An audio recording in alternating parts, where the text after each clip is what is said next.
If you're trying to build a massive back as a drug-free lifter, I strongly believe that cheat rows is what's going to get you there.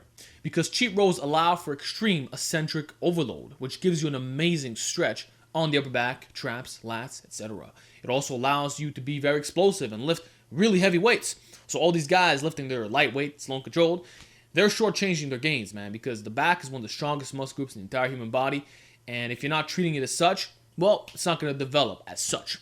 So that said, I've had a lot of people ask me, Alex, what is your favorite cheat row variation?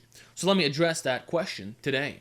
So honestly, man, after a thorough review and really thinking things through, I've come to the conclusion that the cheat T-bar row is the best cheat row of all time.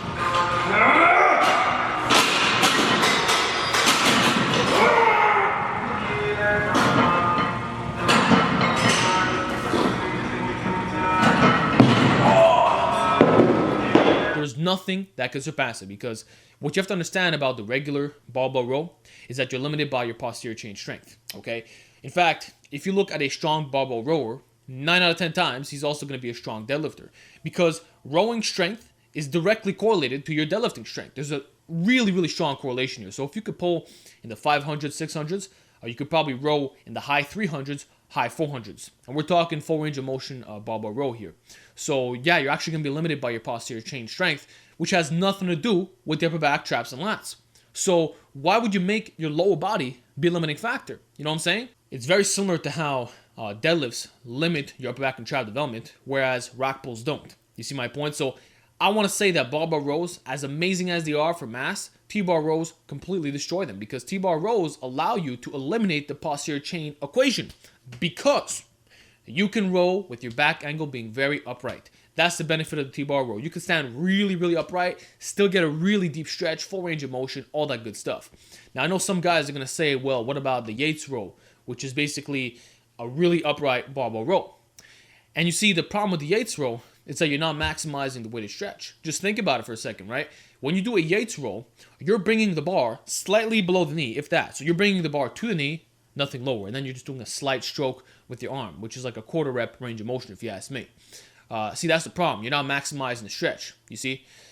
Whereas with a T-bar row, your scapula comes all the way forward like this, right?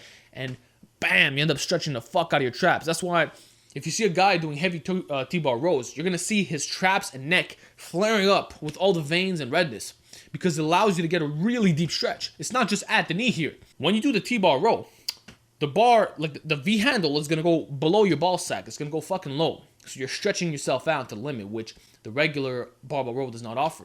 And by the way, the penalty row does not offer this either. The penalty row, you're actually eliminating the weighted stretching component, which makes it an inferior mass building exercise to barbell rows. You see my point?